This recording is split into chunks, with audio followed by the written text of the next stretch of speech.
minha gente, agora no painel que a gente vai começar, vamos poder explorar um pouco mais desses assuntos e entender como contextos de múltiplas desigualdades afetam os cuidadores e como é possível contornar essa realidade. Para participar do painel com o título Cuidado em Foco, Bem-estar, Gênero e Raça no contexto da primeira infância, eu vou trazer ao palco as nossas convidadas e convidados. Nossa primeira convidada é especialista da educação infantil da Fundação Vanir. Bem-vinda, Patrícia Zamora. Bem-vinda. Junto tudo certinho, Patrícia, mas onde você quiser. Nossa próxima convidada é vereadora da cidade do Rio de Janeiro, Thaís Ferreira. Bem-vinda. Bom tê-la conosco. Nosso próximo convidado é o coordenador de projetos da rede Maquira Etá. Ele é o Emanuel Herbert Elias Alencar. Bem-vindo. Bem-vindo, Emanuel Herbert. Tudo bom? E para fazer a mediação dessa nossa conversa, eu convido a diretora de sensibilização da sociedade na Fundação Maria Cecília Souto Vidigal, Paula Perim. Bem chegada, Paula. Já passo para você a palavra para conduzir o nosso painel.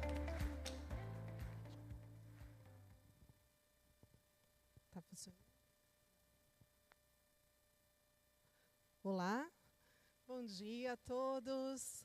Um prazer estar aqui, conversar com vocês sobre esse assunto tão importante, né? A gente fala tanto de primeira infância, fala tanto das crianças, e a gente vai ter um painel inteiro dedicado para falar de quem cuida delas, né? A gente sabe da dependência completa, né, das crianças para esse desenvolvimento.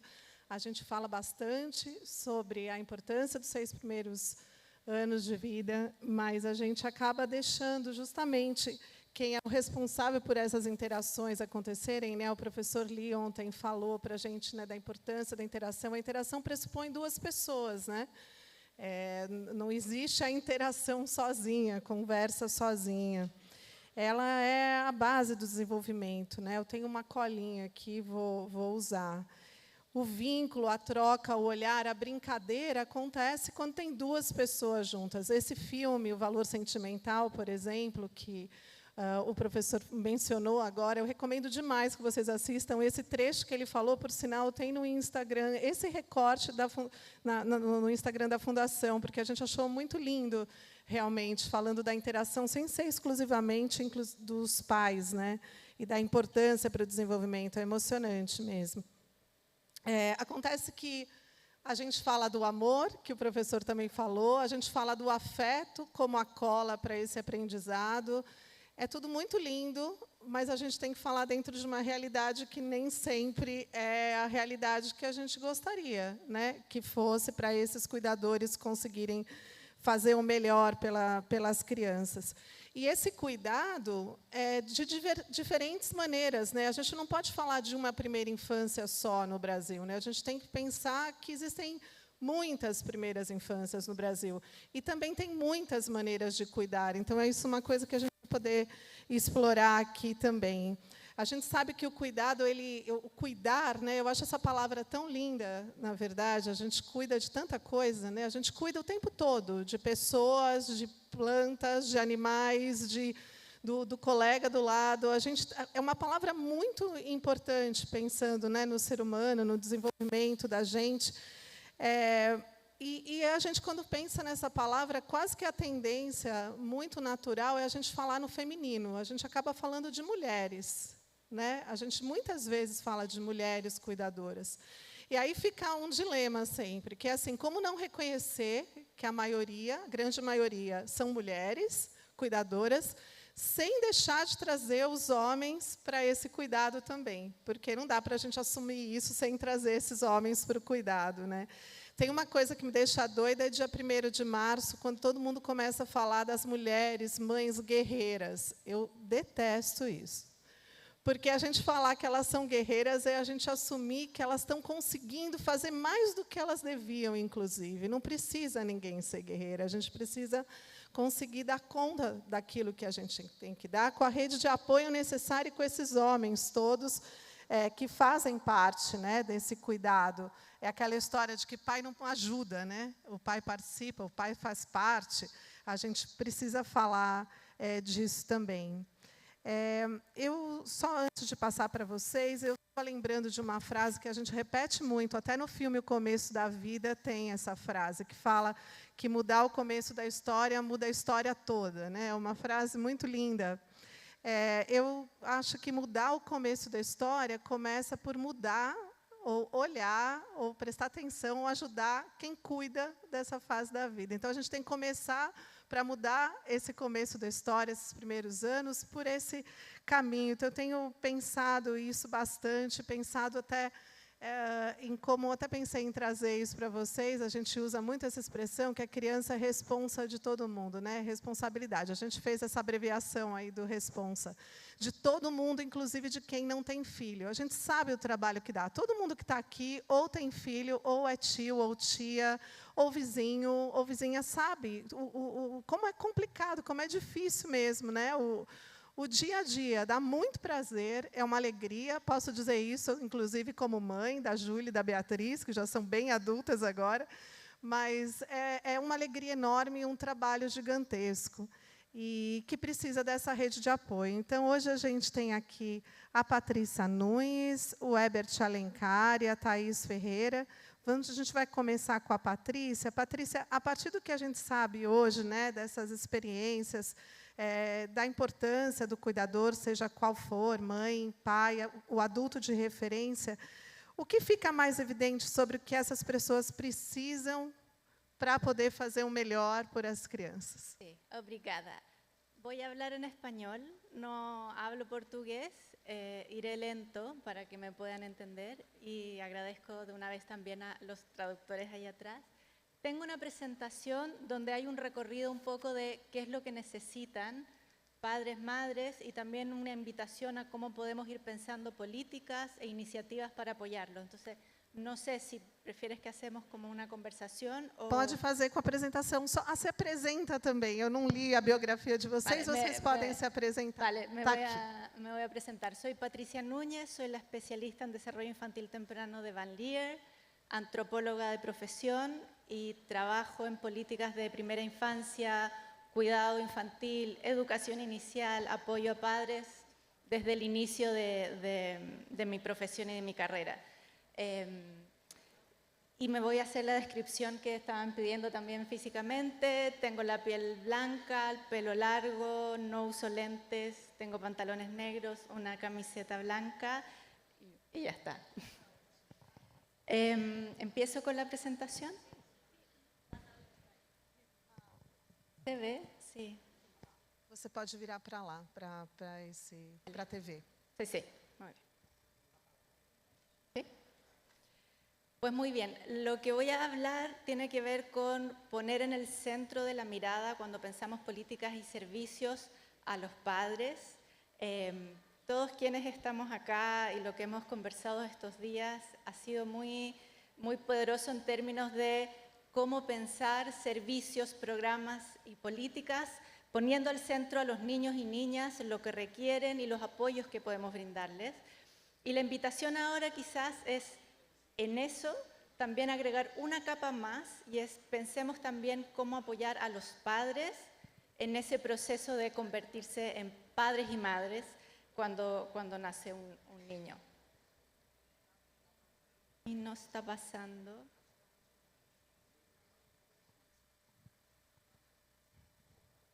¿Cuál, el de abajo?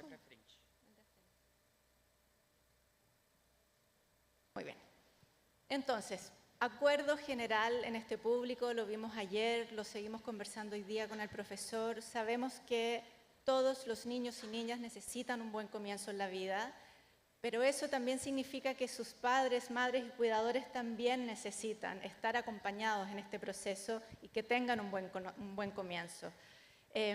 Sabemos, lo habló ayer el profesor Yun Lei, hoy día se mencionó en relación a la epigenética, que el vínculo, las interacciones que forman los bebés con sus padres, madres y sus cuidadores son sus primeras experiencias de conexión, tienen un potencial protector inimaginable, Y es en ese entorno más cercano donde los niños aprenden a explorar, a confiar, o a no sentirse protegidos, o a no poder sentir que pueden entonces descubrir cosas. Es un vínculo que puede tener el potencial de ser muy protector, pero también tiene un potencial de generar algunos riesgos. No voy a entrar en detalle en esto porque el profesor recién explicó la epigenética, solo decir que hay un conjunto de evidencia muy sólida que muestra el vínculo entre la salud mental, el bienestar general, sentimientos de soledad, estrés, depresión, distintos elementos que tienen que ver con el bienestar de los padres en los resultados de desarrollo de los niños, en la salud de los niños a futuro, en su capacidad de autorregulación de emociones o no. Es decir, ya no se puede discutir que el bienestar de los padres y madres tiene un impacto en los niños. Y quizás solo me detendré en el cuarto, que me gusta mucho siempre decirlo, porque también la evidencia muestra que cuando hay programas o servicios que aunque no estén orientados al bienestar parental, aunque no sean de salud mental, si incluyen un componente explícito, intencional, de apoyo al bienestar de esos padres, los resultados de los niños también van a ser mejor. Y eso puede ser tener espacio con los padres para preguntarles cómo están, qué apoyos necesitan. Eso puede ser conectar a los padres y madres con redes de apoyo.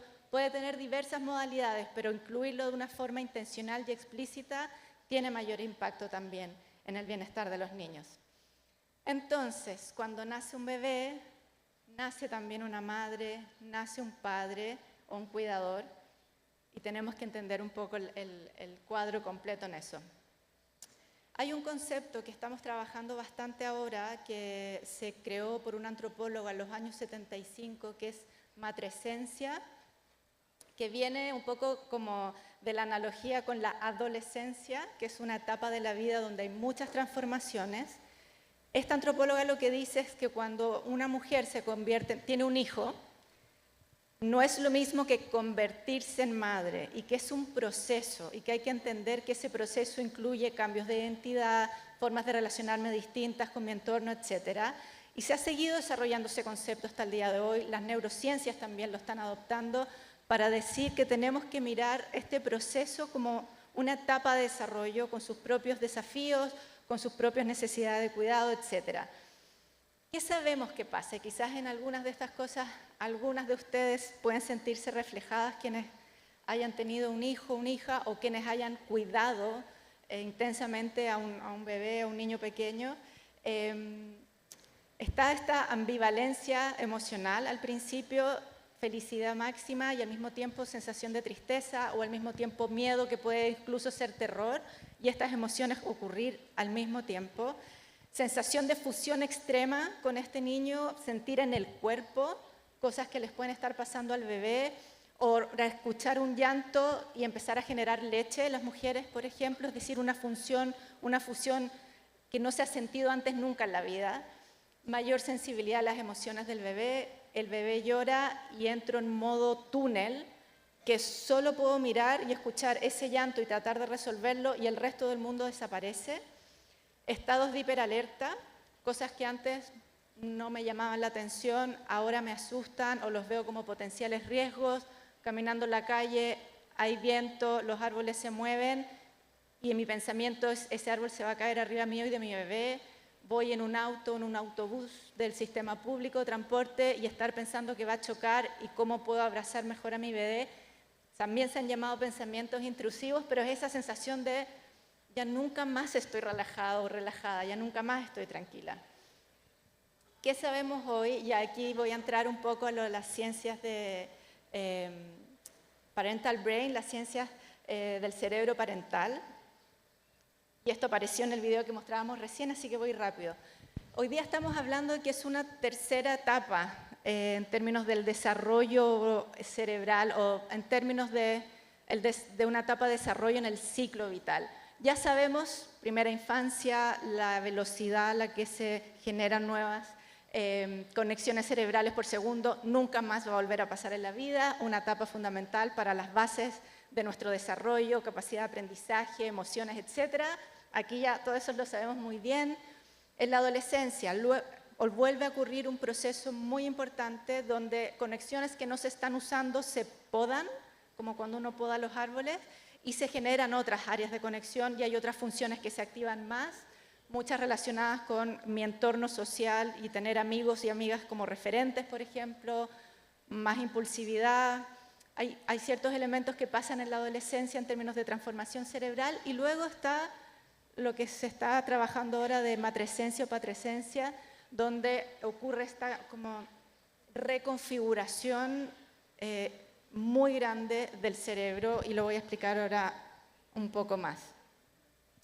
En el cerebro de las madres, a raíz de todo el proceso hormonal que ocurre, que se explicaba recién en el video lo que pasa a nivel hormonal, se afina un poco la corteza, la materia gris, esa zona se afina un poco y se activan algunas funciones del cerebro que tienen que ver con mi percepción de mí misma, de los otros, orientadas a la empatía, a la conexión con otros, pero el cambio es tan impresionante que pueden ver imágenes de cerebros de mujeres a los 60 o 70 años y decir con 100% de certeza, no 95, 100%, qué mujeres han tenido un bebé y qué mujeres no, solo por la estructura cerebral. Entonces es así de importante.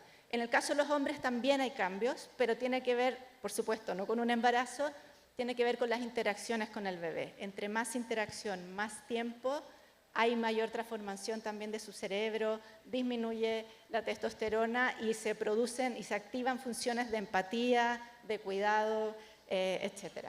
Entonces eso aplica para abuelos también, para tíos o cuidadores muy cercanos del bebé. ¿Por qué es importante conocer que en estas etapas hay estas grandes transformaciones? Aumenta tanto esta plasticidad cerebral. A veces, ¿qué importa? El tema es que cuando el cerebro está en esos procesos de transformación, también está más vulnerable a temas de salud mental. Imagínense estar en un momento en la vida en que la estructura de tu cerebro está cambiando así drásticamente. Se explica que te sientas distinta, que percibas el mundo distinto, la forma de procesar las emociones y de sentir cambia absolutamente.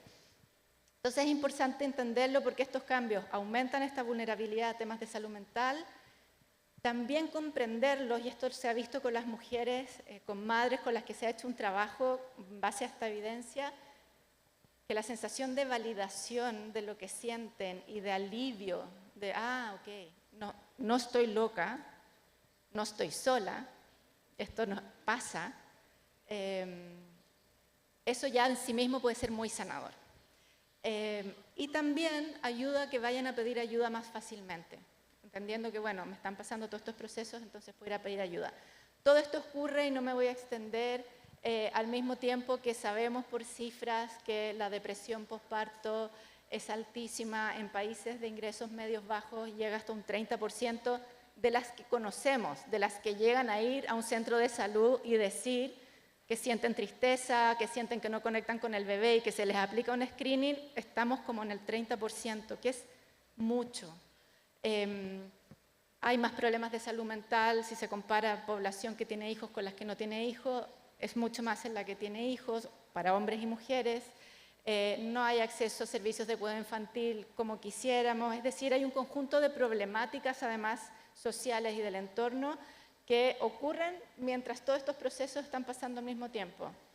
Privación del sueño, que siempre me gusta mencionarlo como un tema en sí mismo, tiene un montón de problemas de salud. No dormir lleva problemas cognitivos, de memoria, pero también llega con problemas de alimentación, con procesos de regeneración del cuerpo que no ocurren, mucho menos regulación emocional. Puedes ser la peor versión de ti misma cuando no has dormido bien, o de ti mismo cuando no has dormido bien. Y este es un tema que tampoco se mira tanto y pasa los primeros meses, incluso años de que nace un bebé. Entonces aquí hay una pregunta también respecto a esto que se ha pensado como, que se habla mucho, el mommy brain o el cerebro de las madres. No sé cómo será en Brasil, que se dice. En Chile, mi país, se dice, tiene el cerebro lleno de leche, que es muy despectivo por lo demás, pero es una de las formas de mencionar como mommy brain. Todos los estudios que han entrado a investigar sobre el cerebro parental, que han hecho test cognitivos para ver si es verdad que hay una disminución cognitiva, todos han salido que no. Ningún test ha marcado que es real una disminución en la capacidad cognitiva en específico de las mujeres. Lo que aquí hay que pensar un poco es la sobrecarga mental. ¿Qué es lo que está pasando cuando estás con un bebé recién nacido, con todas estas emociones, este proceso, y a cargo de estos elementos más sutiles del cuidado, que a veces no es solo repartirse las tareas, es quien está pensando qué es lo que hace falta, la comida que no está, el regalo del cumpleaños para el amiguito del hijo, del otro hijo, que tengo que ir a poner vacunas y tengo que planificar, que tengo que ir a buscar a mi hijo al centro de cuidado infantil, pero sale muerto de hambre. Si no le llevo una fruta cuando lo voy a buscar, va a volver irritable y voy a tener un problemón en la casa. Toda esa anticipación, planificación, es mucha carga mental y agota mucho. Y además se suma que muchas veces las mujeres, y aquí voy así a generalizar, también son quienes monitorean el entorno emocional del hogar. Son las que están atentas a los estados de ánimo, a cómo manejarlo. Entonces hay que hacerse preguntas también un poco de dónde viene este mommy brain, si tiene que ver más bien, y aquí sí lo cruzamos con temas de pobreza, con estrés por no acceder a los recursos o los alimentos que se necesitan, por vivir en contextos de violencia, raza, género, etcétera. Vamos viendo cómo vamos sumando elementos. Solo ya para ir cerrando un poco el llamado, y esto lo hemos estado hablando estos días, ¿no? Hay que pensar en esta manera más como holística de, ok, está la familia al centro, hay elementos de autocuidado, hay elementos de pedir ayuda, pero cómo tenemos una comunidad que apoya y que es fuerte y que hay elementos ahí de apoyo de estas redes. Luego lo que podemos hacer como en los barrios, comunidades más amplias y las políticas públicas. Ayer el profesor Yun Lei hablaba de las familias necesitan comunidades de apoyo y los trabajadores de la educación necesitan comunidades de aprendizaje. ¿Cómo hacemos que las políticas públicas piensen en fomentar estas comunidades de apoyo a las familias y piensen también en fomentar las comunidades de aprendizaje? Hay un rol ahí. Construimos espacios y ciudades que realmente generan una interacción entre las personas o no. ¿Cómo estamos pensando un poco las políticas? Las familias necesitan comunidad y apoyo social, ciudades y barrios pensados para ellas, accesos a servicios de salud mental. Esta es una gran brecha en general en el mundo, en Latinoamérica mucho, y a veces pueden ser cosas simples, no tiene que ser una cosa tan tradicional como ir a un psicólogo, o sea, pueden ser elementos más simples. En Medellín nos hablaban de las escuchaderas, por ejemplo, que pueden después hablar más, entornos laborales y políticas que favorezcan también el cuidado y que le generan a los padres lo que necesitan. Y ya, esta es la última slide, solo decirles que en la Fundación tenemos una revista que sacamos anualmente y los 3 últimos números de la revista ha sido para explorar el tema del bienestar parental. Desde neurocientíficos, psicólogos, artistas, antropólogas, poetas, cantantes que están pensando en el tema y contribuyen desde su mirada ahí. Y hay ejemplos concretos también de programas que se están haciendo para favorecer el bienestar parental. Entonces, solo la invitación si quieren explorar más. Gracias.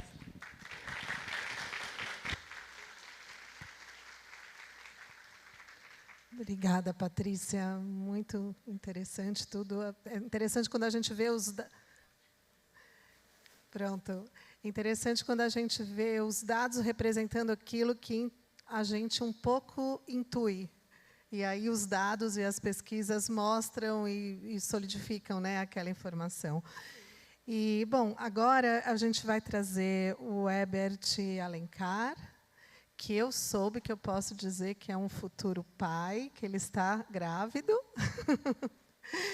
E a gente sabe desse papel do cuidador e que a forma de cuidar tem diferentes formas, né? Você trabalha com povos indígenas e assim, a maior curiosidade, eu acho, é como você pode contar para a gente o que significa esse papel do cuidador e o cuidado dentro do trabalho que você faz e com os povos que você trabalha. Bom dia. Eu gostaria primeiro de agradecer, né, ao convite a estar aqui nessa mesa, a ouvir todos vocês. Incrível, professor, que o senhor traz aqui. Muito do que eu vou falar faz sentido com o que o senhor traz na ciência.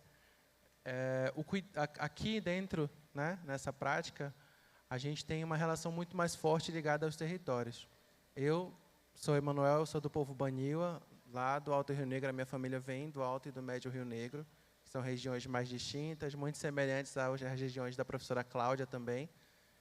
Mas esse processo inteiro, ele vem falando sobre o cuidado. Desde ontem, quando eu escutei o professor Juliano também falando, eu fico pensando o quanto a gente está alinhado nas percepções de cuidado.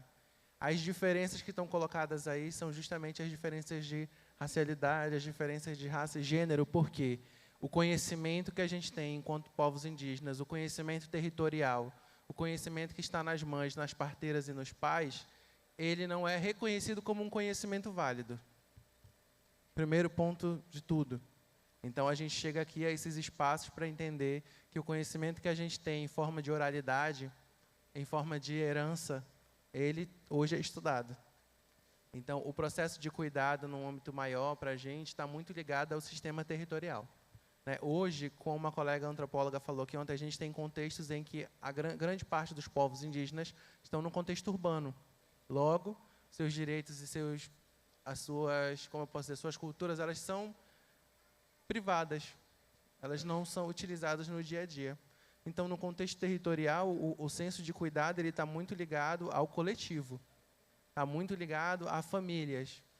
Então, se uma moça está grávida, vai se tornar mãe, a sua família é o primeiro laço de, como que chamam? Rede de apoio. Uma rede de apoio. Já é tão comum, e eu acho que é tão natural para a gente entender que, se a minha esposa está grávida, a família da minha esposa e a minha família, que é rodeada de mulheres, vão estar ali para ajudar, vão estar ali para dar um suporte. E no contexto familiar, esse suporte ele é naturalizado. Ele não é um suporte de obrigação. Então, já se entende que é necessário ter um cuidado com aquela família que está se formando.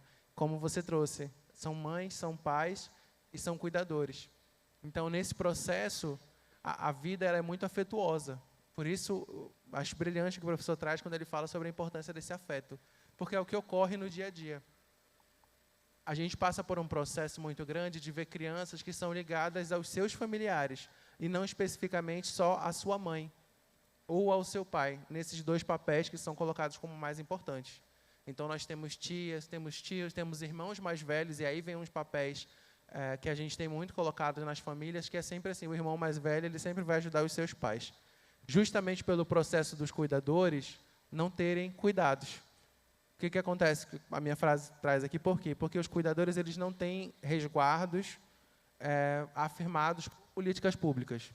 Esse é um primeiro ponto. A gente sempre vai ter no contexto territorial um ponto principal que na cidade eu acredito que seja uma coisa banal. Não se tem acompanhamento pré-natal. Hoje, qualquer pessoa que estiver grávida, qualquer mulher que estiver grávida, ela tem um acompanhamento pré-natal dedicado pelo SUS, que faz todo esse acompanhamento. Mas não, isso é uma política pública, mas no contexto territorial, essa política ela não alcança, ela não chega aos territórios. Então, a gente vai ter índices municipais, estaduais, dentro do Brasil, mas esses índices não são territoriais. A exemplo disso, eu trago aqui o Rio Negro. O Rio Negro ele tem 3 instâncias, que são 3 municípios, mas que possui 700 comunidades indígenas. Então, é um âmbito muito grande. E aí, quando a gente pensa em pré-natal, em cuidados psicológicos, a gente tem no sistema de saúde, que é o DICEI, que é o Distrito de Saúde Específico Indígena. O que acontece nesse movimento? Um psicólogo como eu posso dizer, é colocado a 25 comunidades. Ele não vai sequer criar um laço com qualquer das pessoas que ele for conversar. O atendimento de saúde é precário. Eu acho quase impossível. Nunca encontrei nas minhas andanças um médico dentro da comunidade, ou que estivesse no polo base fazendo atendimento. A gente encontra enfermeiros e agentes de saúde, mas não encontra o acompanhamento médico que é para ser disponibilizado pelo SUS. Então, esse cuidado, pelo Estado, ele já não acontece. Então, as próprias comunidades não contam com isso, porque também já tem seu próprio conhecimento, tem suas parteiras, seus benzedores, e aí é um ponto muito importante que eu trago aqui para vocês. A gente tem os afetos, as etapas da primeira infância, quando ainda se está na gestação, E dentro da nossa realidade, aí eu falo mais específico do Rio Negro, os benzedores, os comuns, como eles são chamados, eles são colocados desde quando a moça está grávida para fazer o acompanhamento dela. Eles são como se fosse uma espécie de pré-natal. Então, eles vão fazer o benzimento através da respiração, que é de defumações, de remédios, de água.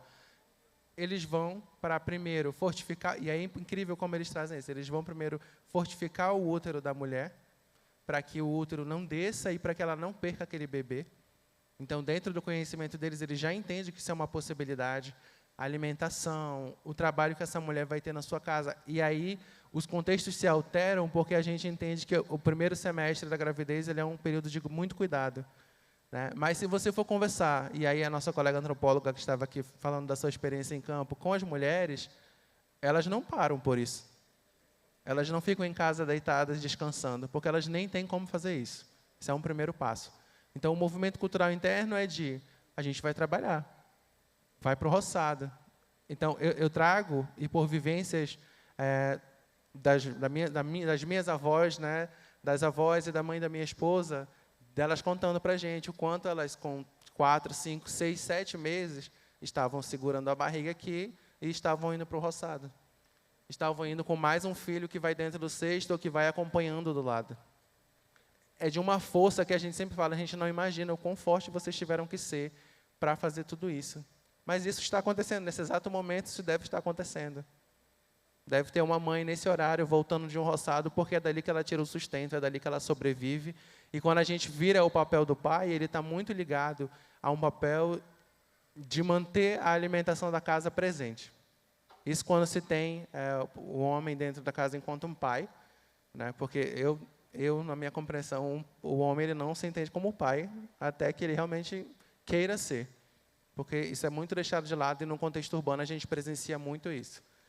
Mas no contexto territorial são diversos fatores. Esse homem ele vai pescar, ele vai caçar, ele vai prover o alimento para sua esposa e para sua família. No período em que a gente entende que deveria estar sendo preparados, em que vão se ter, aí num contexto mais na cidade, vão se ter enxovais, vão se ter consultas médicas, ultrassons, é muito raro.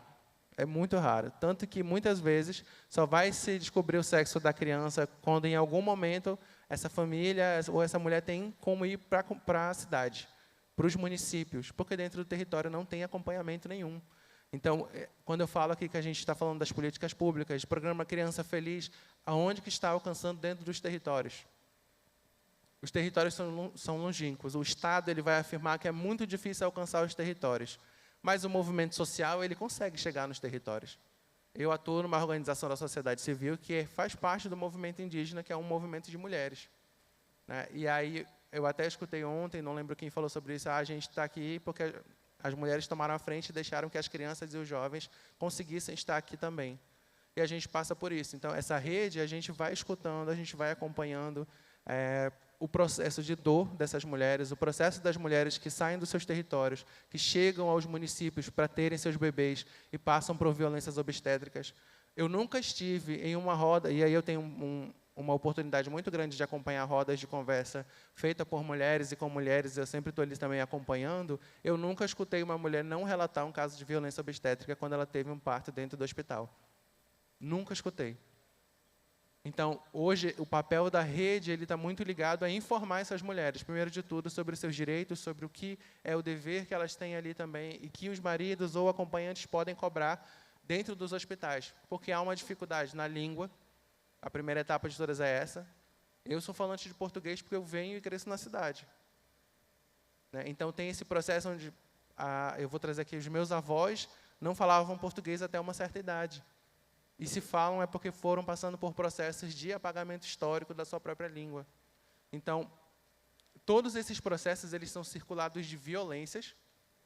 E falar, por isso que é muito delicado para mim falar do cuidador, porque eu não sei dizer quem cuida dele. Eu não sei que políticas cuidam desse cuidador, que não sejam políticas próprias territoriais, onde aquela família não tem mais avós, não tem mais pais, então alguém da comunidade vai lá, deixa peixes, vai lá, deixa farinha para aquela família, para que ela tenha um alimento. E, quando a mulher tem o bebê, vai lá e faz a comida para ela, faz todo, a própria comunidade faz esse processo. E isso é uma coisa muito linda de afeto, porque isso é um afeto que não é cobrado, que não é exigido, mas que é disposto pelas próprias famílias, e eu digo famílias não só as próprias de sangue, as famílias do seu círculo comunitário. E em algumas partes de periferia, a gente também vai ver esse mesmo processo. Um processo que ele é coletivo. Então, as crianças elas passam por um processo de afeto tão grande, e aí eu falo por experiência própria enquanto uma criança, que a gente não tem uma dependência compreendida de que eu só dependo da minha mãe, eu só dependo do meu pai. E não, a gente tem tios, tem irmãos. Eu gostei muito do exemplo desse filme, eu vou procurar para ver, eu nunca assisti, mas isso é uma realidade constante. A gente tem irmãos mais velhos e irmãs mais velhas que assumem esses papéis porque os pais precisam garantir a nossa sobrevivência. E parte dessa garantia é não estar dentro de casa, é estar em uma roça, é estar trabalhando, é estar dando aula. E acho que isso é um processo também muito levado ao que a gente vive hoje, num contexto urbano. Acredito que todos aqui e todos que têm filhos deixaram seus filhos com alguém. Esses filhos estão sendo cuidados por alguém nesse momento. E isso é um processo interno que a gente vivencia todos os dias. Esse cuidado que a gente tem, ele está muito ligado, como eu falei, ao ambiente territorial, está ligado ao benzimento, está ligado a práticas culturais comunitárias. Mas quando se vai para a cidade, esse cuidado ele muda. Primeiro de tudo, porque quem está ali com você se você não tem familiares? O mundo é um mundo perigoso, o Estado é um Estado perigoso. Então, a gente não tem segurança quando vai procurar atenção médica, quando vai procurar atenção no SUS, no CRAS, e também não tem atenção dentro de casa. E aí a gente vai ver os índices, pelo menos em Manaus, quase 70% das mães são mães sem solos, mães solos, não tem o pai da criança. E aí todo esse processo ele é sistêmico. Eu não tenho como dizer aqui que a gente tem parâmetros, que a gente tem um cuidado, porque não tem. A gente está falando de um processo sistêmico do Estado. Então, a gente tem uma marginalização dos povos indígenas e dos povos negros e povos ribeirinhos, onde essas pessoas vivem ali, estão à margem da sociedade, não são cidadãos de direito. E a gente não tem políticas que queiram compreender essas populações. Pelo contrário, o que a política pública quer é que as populações se adequem a elas. Nós temos um sistema único de saúde, num país que tem mais de 270 línguas indígenas. Eu já escutei muitas vezes em discussões, não, o sistema que é aqui no norte também é usado lá no sul do país. Mas nem no próprio norte eles conseguem alcançar um atendimento efetivo com as comunidades. Então, é muito difícil falar do cuidador pensando no Estado e nas políticas públicas que vão cuidar dessa pessoa. O que é licença médica? A gente não tem licença médica, não tem acompanhamento pós-parto. Tem as parteiras, tem o benzedor, tem o cuidado da própria família, mas não tem, e eu não tenho nem como dizer aqui que a gente tem políticas afirmativas que vão estar chegando, porque não vão. Hoje estão num grande desafio de alcançar os territórios. Não estou dizendo que não acontece. Com certeza devem existir locais onde esse acompanhamento realmente acontece. Mas, em todos os locais que a gente trabalhou, a gente nunca viu. Então, a cobrança para o cuidador, ela é muito forte. Para a mãe que cuida todos os dias, é muito mais forte. E aí, num contexto urbano, essa mãe está trancada dentro de casa. Está vivendo, porque a gente, em Manaus, nós somos, se eu não me engano, a 4ª maior periferia do Brasil. Então, são bairros periféricos, são bairros de invasão, são bairros que não têm atendimento público e, quando se tem, é muito complicado estar presente.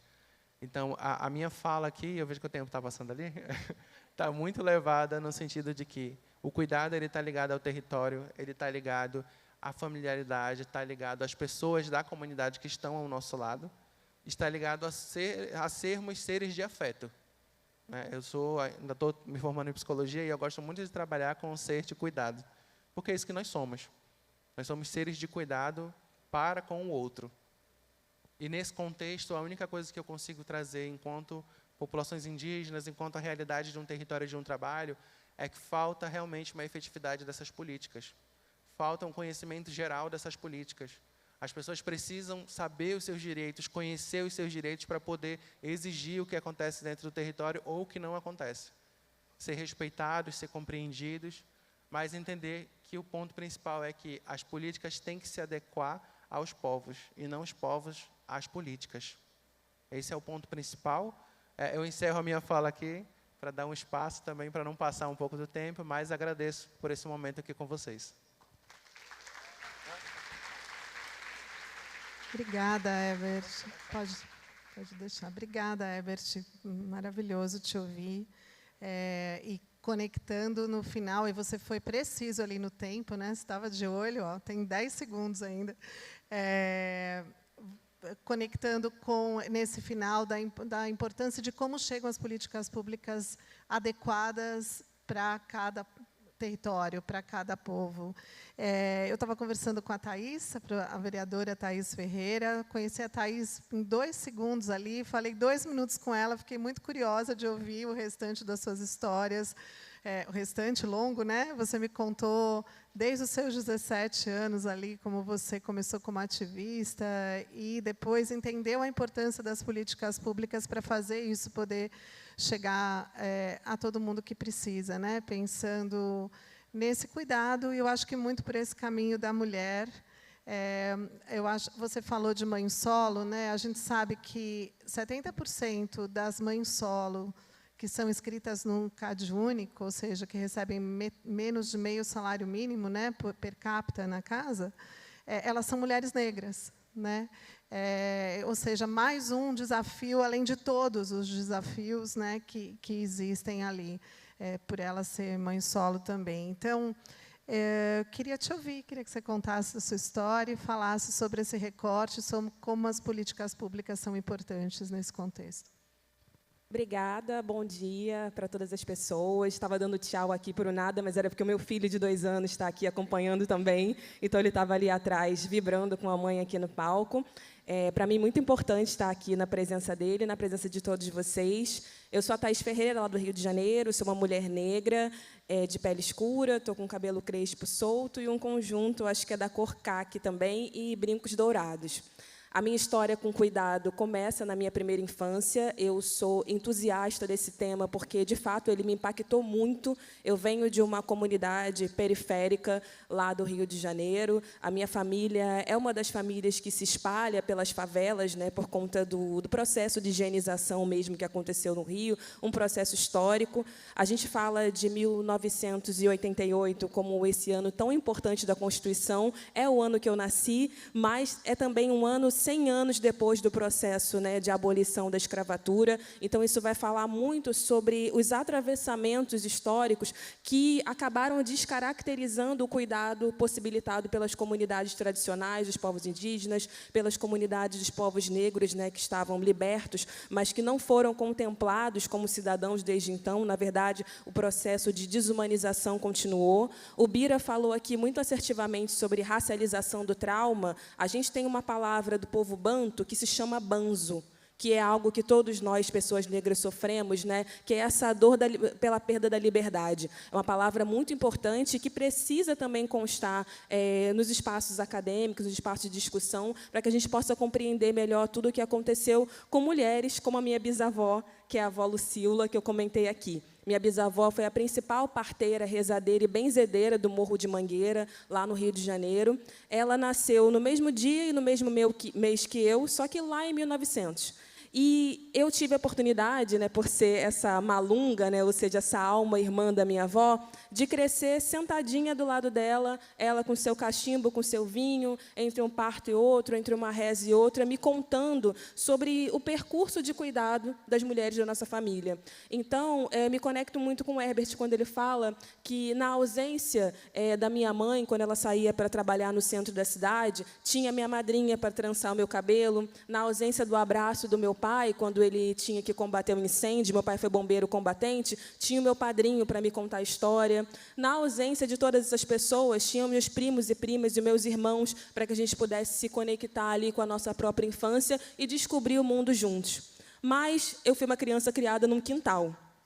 Ao lado do meu quintal, tinham muitas crianças que não tinham quintal para serem criadas. Eu estou falando de Vaz Lobo, Morro do Sapê, um território suburbano ali do Rio de Janeiro, onde a gente, nos anos 90, estava vendo também os arranjos aí de poderes paralelos, né? E as crianças que estavam fora do meu quintal eram as crianças desse lugar de ausência que a gente encontra de falta mesmo de cuidado. e eu pude, através do trabalho comunitário das mulheres da minha família, e aí é importante afirmar também, quando a gente fala de movimento social, a gente fala hoje de organizações que conseguem acessar territórios periféricos e que estão institucionalizadas.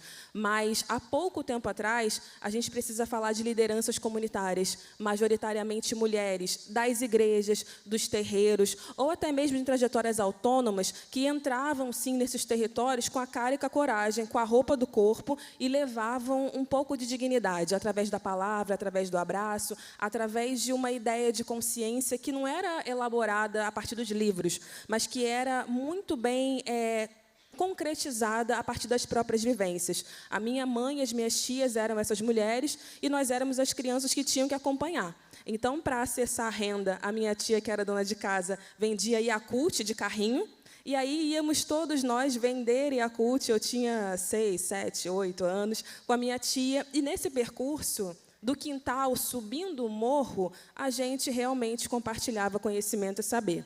Minha tia sabia da moça que estava sofrendo violência doméstica, a gente aprendia a brincar de uma coisa diferente e também ensinava, né? Eu comecei a me tornar educadora popular aos 10 anos de idade, porque essa minha tia virou explicadora e eu lia muito bem e comecei a compartilhar o meu conhecimento com outras crianças. E a gente foi entendendo, desde muito cedo, sobre esse lugar de circularidade do cuidado.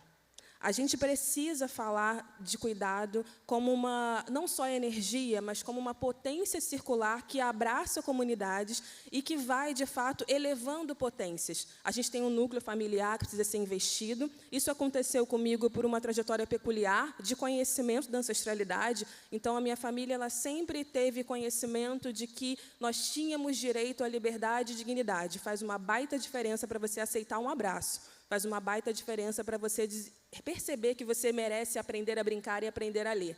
Mas a gente também tinha consciência comunitária de que, se nós podíamos, né, ter esse acesso, mais pessoas como nós também precisavam. Se nós podíamos, mais precisavam. E mais pessoas precisando, a gente percebia que, quando elas também acessavam, o impacto era muito maior. Ele saía do nosso quintal, ele ia para toda a rua, e, quando a gente ia ver, ia para mais comunidades além das nossas. E falo dos homens também. O meu avô era um cuidador silencioso. Ele tinha essa questão do provimento, né, essa obrigação, ainda mais um homem negro de pele retinta, mas ele dava um jeito de compartilhar cuidado. O que ele fez? Ele se tornou bombeiro hidráulico e simplesmente organizou a hidráulica de toda a rua, toda a comunidade. Até hoje, meu avô morreu em 1994, eu tinha apenas 6 anos, mas não tem uma descarga que ele consertou, que ele fez, o sistema hidráulico da nossa rua lá em Vaz Lobo, que tenha deixado de funcionar. Todo mundo ainda fala da descarga consertada pelo seu Newton. E não é o saneamento básico, uma disputa de cuidado que a gente faz até hoje, que não chegou para várias comunidades? E ali ele já teve esse insight de saber, poxa, se na minha casa tem uma descarga que eu consigo apertar e fazer tudo descer, por que na minha comunidade também não vai ter?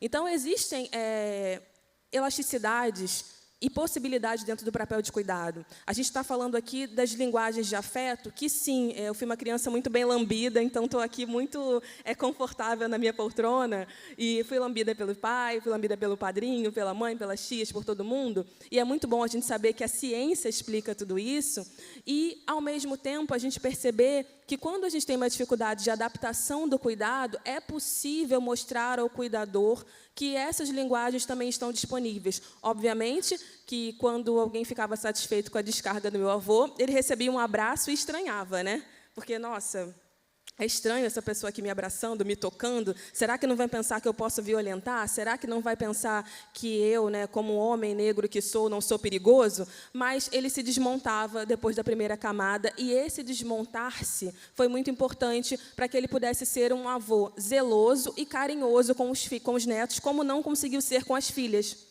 E isso também é uma transição importante, porque a gente está falando de traumas geracionais ao ofertar e receber cuidado. E aí entra um componente muito forte da racialização e da territorialização também.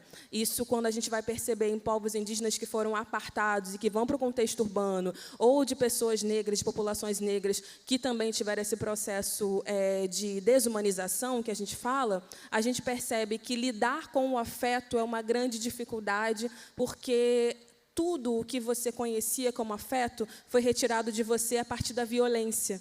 Então, ressignificar tudo isso, construir possibilidades para que a gente tenha hoje pais e mães, cuidadores e cuidadoras, responsáveis, né, de todos os gêneros, afirmando o afeto através de um abraço, através de uma lambida, de um beijo, de dizer eu te amo para os seus filhos, pode ser, infelizmente, impossibilitado se essa pessoa cresceu entre camadas de violência, não podendo afirmar nem o auto-amor, porque, infelizmente, essas populações tiveram que ser ensinadas a odiar. Então, o auto-ódio é um grande impedimento para o exercício do cuidado, porque você vai falar para uma mãe, e aí, na minha trajetória ativista, já resgatando, eu comecei com rodas de conversa. Meu irmão foi pai na adolescência, as minhas amigas estavam se tornando mães também, então eu falei, gente, eu tenho que entender por que essa coisa está acontecendo, esse fenômeno está acontecendo. Lá nos anos 2000, quando James Heckman vence o Prêmio Nobel, eu era aficionada pelo Prêmio Nobel, eu quero ganhar um Prêmio Nobel da Paz, era a minha frase, assim, dos meus 12, 13 anos, eu queria muito ser uma pessoa, Mandela, Madre Teresa de Calcutá, meus ídolos, e aí eu falava, cara, eu preciso ler o que está acontecendo no mundo, então eu tive contato com tudo isso muito cedo, e comecei a investigar no meu campo, que era a escola. E aí, investigando, eu criei um núcleo de discussão para a adolescência e meu ativismo nunca mais parou. O que eu entendi e que eu tenho trazido desde então, entre infância, adolescência, matrescência, patrescência, as discussões todas de parentalidade e cuidado, à luz de um Brasil que já tem uma política nacional de cuidados, que tem um plano que a gente espera que seja bem executado, que temos a PINPI, como foi falado aqui, é que o grande desafio da gente poder estabelecer bem-estar para cuidadores, já que entendemos que as evidências sobre isso são sólidas, se impactamos os cuidadores positivamente, a gente pode, de fato, desenvolver e criar melhores chances para toda a primeira infância, como a gente tem falado há bastante tempo, a gente precisa desafiar estruturalmente os impactos da violência. A gente fala sobre as desigualdades. A gente entende que as desigualdades de gênero, de raça, de classe, de território e de condição, as interseccionalidades, elas são, de fato, os grandes obstáculos, mas a gente falha quando o Herbert chega aqui e diz que no território dele, mesmo com as políticas públicas que ele sabe que existem, ainda não está ao alcance do povo. O que eu fiz como ativista foi buscar estreitar esse limite, né? Atravessar essa fronteira para fazer com que isso chegasse ao alcance de todas as pessoas. Me transformei num projeto social chamado Mãe e Mais, porque as meninas adolescentes todas falavam, olha, depois que eu me tornei mãe, todo mundo fala que eu não vou ser mais nada. Eu falava, gente, mas espera aí, né? Minha mãe foi mãe e continuou sendo um monte de coisa, minha tia, minha avó, a minha experiência particular era essa, mas das meninas do meu lado não era. E daqui a pouco eu estava me tornando mãe. A minha primeira experiência com a maternidade não teve um desfecho favorável por conta da violência obstétrica. O meu primeiro filho ele morreu. E eu falei, será que agora eu não sou nem mãe e não vou ser mais nada? Porque negava a minha própria maternidade, né? E comecei a refletir sobre isso e fui para campo fazer roda de conversa mesmo, no hospital dessa vez. Saí da escola, estava no hospital público, no SUS. Ninguém falava sobre isso com aquelas mulheres que saíam muito cedo de casa e chegavam muito tarde para acessar o pré-natal, sem informação alguma, e criamos um projeto para oferecer bem-estar para as mães de todas as idades e cuidado para as crianças na primeira infância que estavam ali, como meu filho Ben está ali atrás, orbitando um espaço de desigualdade. A partir desse projeto, eu pude escutar foram milhares de mães mesmo, né? Isso começou lá em 2013 e só parou como projeto social em 2018, e entendi junto de todas elas.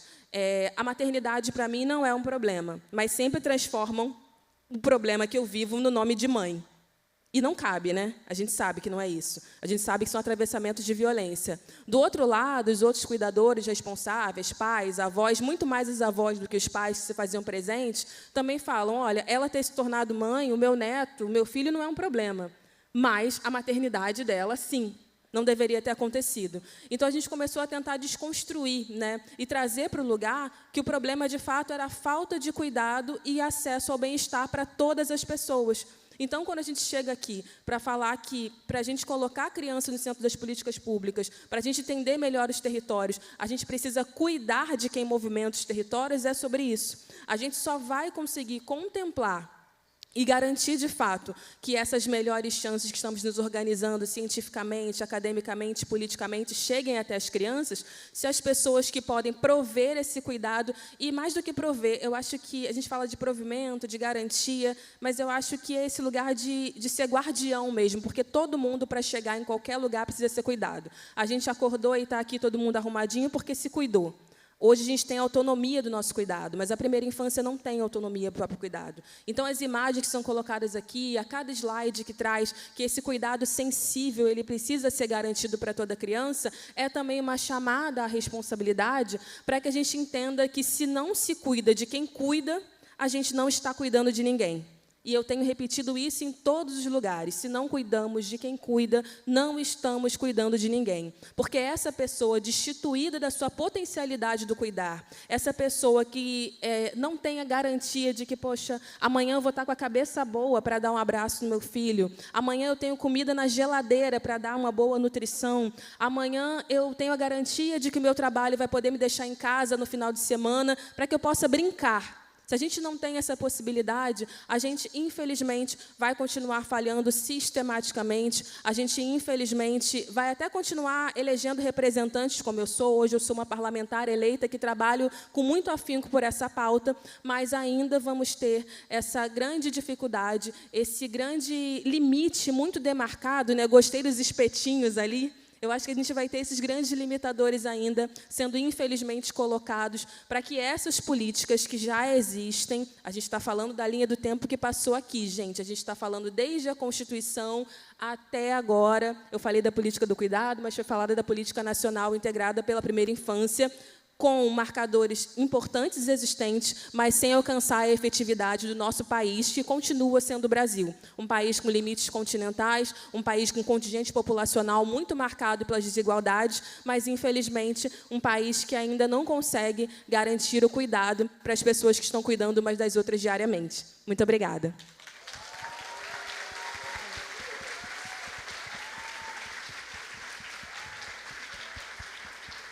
Muito.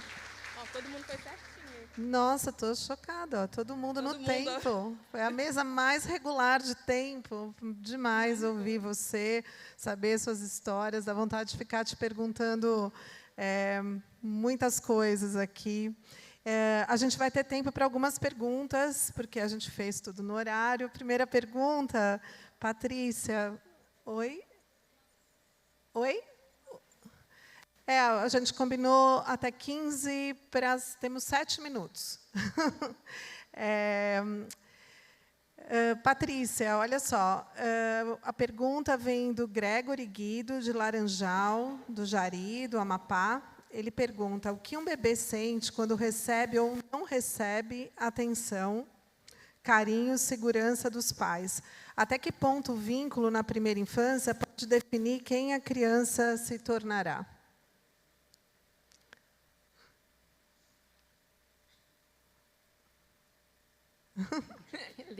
El atraso de la traducción.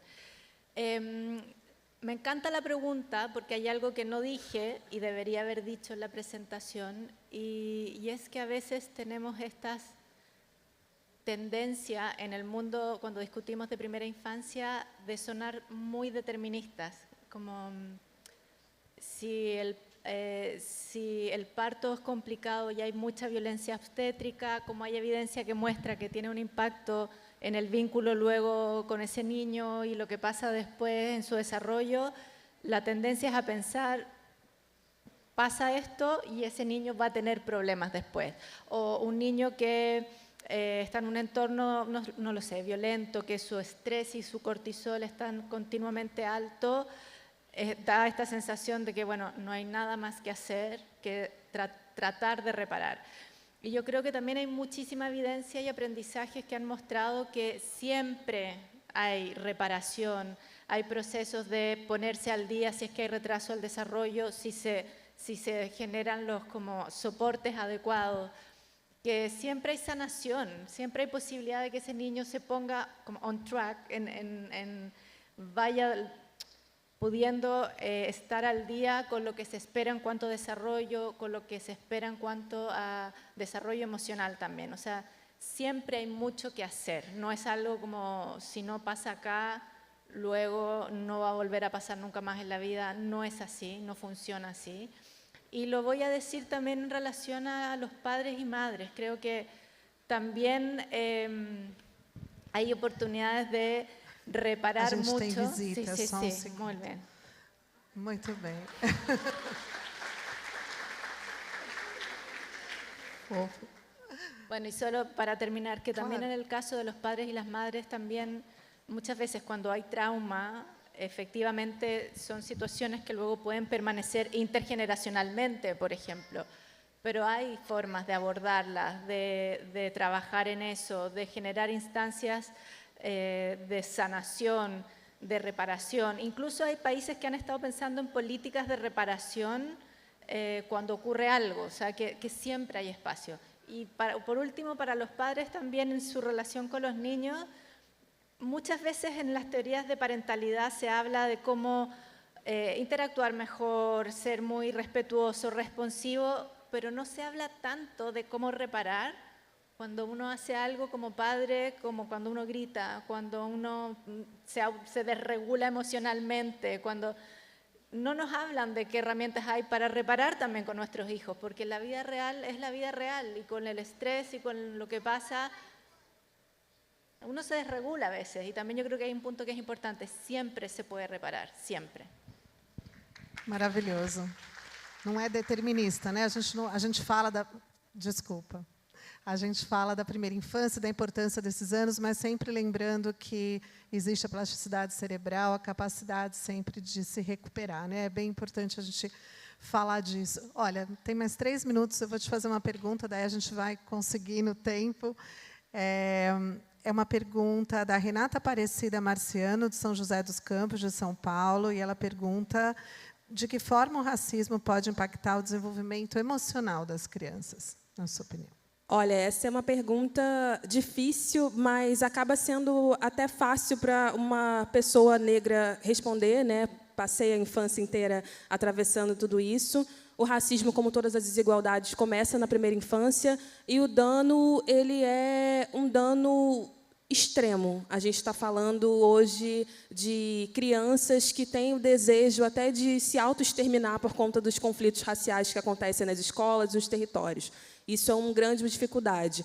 Fazer com que as políticas públicas entendam isso e apliquem de forma eficaz mecanismos de proteção que acessem essas crianças também é uma outra grande dificuldade, já que a gente tem nas instituições as pessoas que decidem resolver esse problema pouco sensíveis ainda à gravidade desse tema. Então, eu acho que um caminho que a gente teria é, de fato, ouvir mais as crianças nesse sentido, mas é aquela escuta atenta, sensível e qualificada para que a gente possa, de fato, transformar o que essas crianças sentem em soluções. Porque quando a gente também faz com que a gente tenha pessoas que possam fazer soluções a partir dessas crianças, a gente ainda também não tem as pessoas, vamos falar, que adequadas para isso. Porque falta ainda capacitação e aprendizagem para que elas possam se tornar adultos resolvedores desse problema. E, enquanto isso, o racismo em contextos urbanos periféricos, ele continua sendo um componente enorme para a própria evasão escolar. E a gente ainda está lendo pouco esse dado também.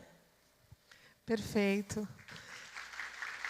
Olha, para a gente encerrar, acho que duas coisas. Uma, pensando em tudo que a gente ouviu aqui, na beleza da gente ouvir todo o conhecimento científico, conhecimento de muita pesquisa, de muito trabalho, o conhecimento empírico, o conhecimento de quem está lá nos territórios, o conhecimento de quem viveu e trabalha também, entre outras coisas, pelo antirracismo mesmo e pela possibilidade dessas crianças terem um começo de vida, como a gente fala aqui, de primeira infância, o tempo todo, para que essas crianças possam atingir todo o seu potencial, né? O máximo, a potência que cada criança individualmente tem.